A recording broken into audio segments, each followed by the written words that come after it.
Filtered is good because filtered oils are made at a lower temperature, so they retain all of their vitamins and minerals, and the fatty acid bond doesn't change or become toxic.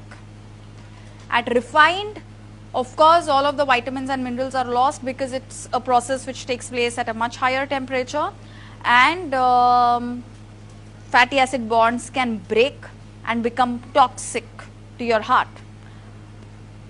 The other difference between filtered and refined is that filtered will retain its taste and flavor, refined will lose all of its taste and flavor.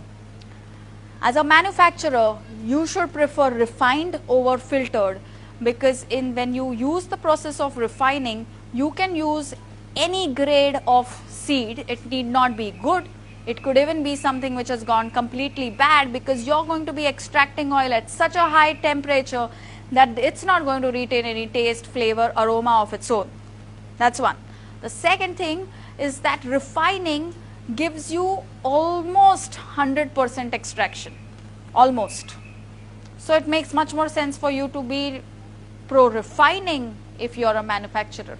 If you're a consumer, you should look at filtered, because filtered means that I will be forced to get a good grade seed, because it's going to retain everything, the taste, flavor, aroma, because it's at a lower temperature. That's one. The second thing that happens is that you cannot even extract all of the oil. So as a manufacturer is a bad deal, but as a consumer it's good, because only the good quality comes out.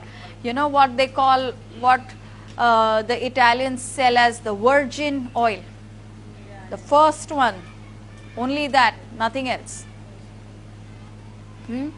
So filtered is better. Now whether you should be eating seeds like peanut or til or mustard over vegetable like safflower, sunflower or corn or soya. And rice bran. Rice bran has been a new entrant. So what is better?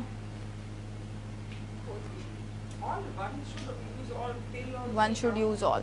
But what is it that one should have constantly in the kitchen? Either groundnut or mustard or til, depending on what region of India you come from. And why should you always have that? Because that has the right combination of omega 3 to omega 6 to omega 9. And why don't mix? See, when you mix, you are mixing two different flavors. So use it separate. Now when you use a vegetable oil, okay, vegetable oil also became an industry. And again, it's a lot of it is a West driven industry. When they start selling all these canola varieties, you know, corn oil ka varieties, soya oil ka varieties, and then safflower. So in India, traditionally, we would not use these kind of oils, because, and even if we would use them, they were not used all the time. They were maybe used, but not used all the time. These are the ones which were used mostly. They blend better with the way all the cuisines are evolved. But can you still do a safflower, sunflower and all of those things? Yes, you can. But again, try and look for a filtered source, but very difficult to get a filtered source for that. I think you almost don't get. A lot of nutrition beliefs are also industry or profit driven. So there was a proper,